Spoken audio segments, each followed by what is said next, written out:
Video number 29/9, Lyson continuous ink system for the Epson R2880 9-channel. Now we're looking at the Epson R2880. This is the continuous ink system for this printer, which is a 9-channel version, and this comes with as the starter pack comes with 9 bottles of 60ml ink.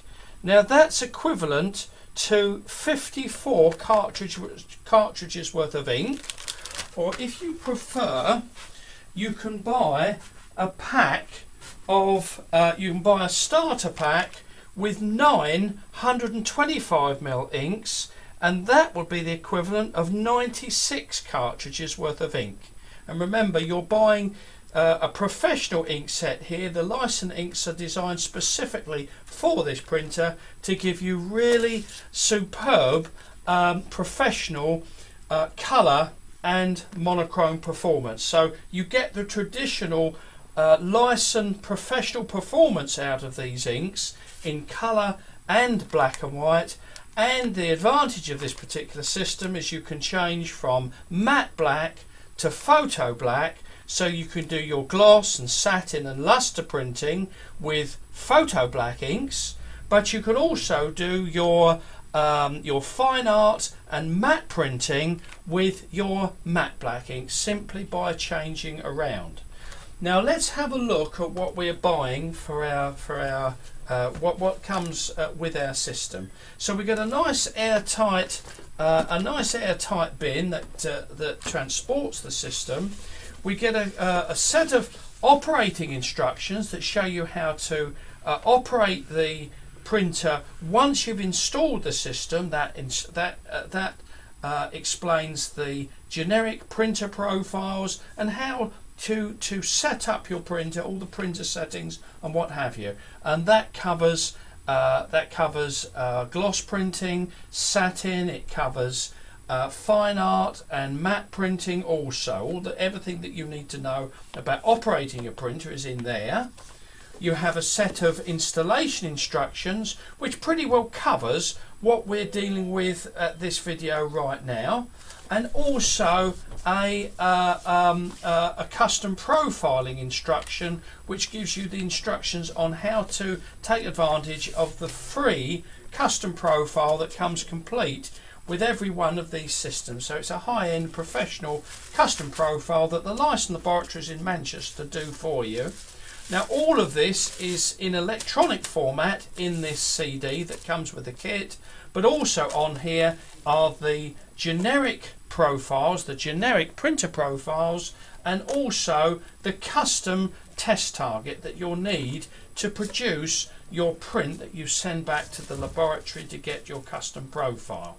But all of this is explained in detail in these 3 instruction packs. As well, of course, you can phone us and we can explain it to you over the phone. So we try to make this as easy to follow as we possibly can. So let's put these to one side. Let's show you what you're buying. You've got a 9-channel reservoir here. Let's take the little bag off, the protective bag. So you've got 9 reservoirs here in all the different colours. You've got the protective bag on the other side as well, and you've got the cartridges here. Now, rather than go through a laborious process of filling this, filling that, filling this, filling that, what we're going to do is explain how to prepare the printer first, how to fill up your reservoirs, and in this case we've got one already prepared and we'll do 1 reservoir for you, and then finally we'll show you how to prime your cartridges. And again, in this case we've only got to do 1 because we've already done the other 8. So hopefully we can go through this presentation quite quickly. So let's change the camera angle now, so we move from this view over to the printer and we can show you how we're going to prepare the printer. So let's move the camera angle across. Now, as you can tell, it's only me here in this room because I like to do these videos on my own it's a lot easier. There's no disturbance. So that's a reasonable camera angle for the next little bit. Now we've got our Epson R2880 printer, virtually brand new. It's got the Epson inks in there, and very important is that we've established that we have an absolutely perfect nozzle check. So we've got all 8 channels, and we've got a perfect nozzle check on the yellow, the magenta, all the different channels going all the way through. So we're quite happy that this printer has a perfect nozzle check. If we find it doesn't have a perfect nozzle check, whatever you do, don't proceed with an installation of the system. So that's the first stage. Make sure you've got a perfect nozzle check with your Epson inks. Let's put that to one side. Now what we do is we're ready to prepare the printer.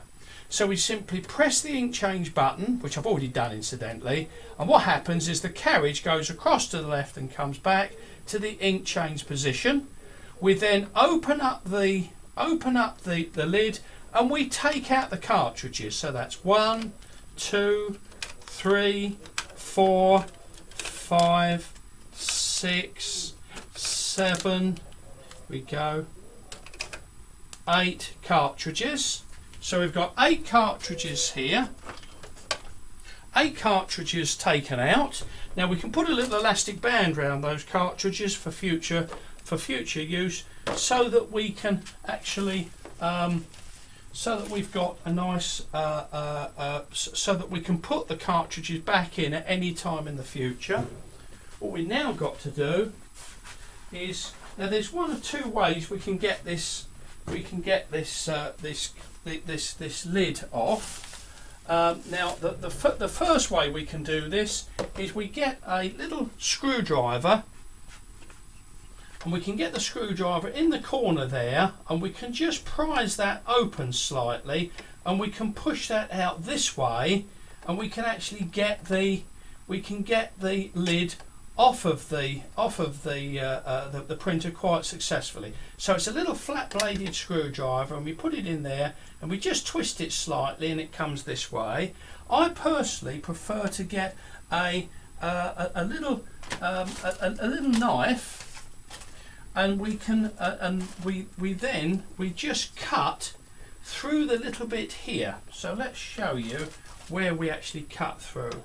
We cut through just there on the pin on this side, and there's a little gap there that we just cut through, and then it comes away quite nicely, and you've got your lid there. Now remember, there'll be a little bit of plastic pin still there. Let's take the cable out the back of the printer now. Now that will allow us to move the carriage along. And there's a little pin here, the residue of the pin, you just push it out and take it with you, and you can actually glue that back onto the end there. That's my favoured way of getting this out. So let's show you with it actually moved up a little bit. So you can actually, let's move it up.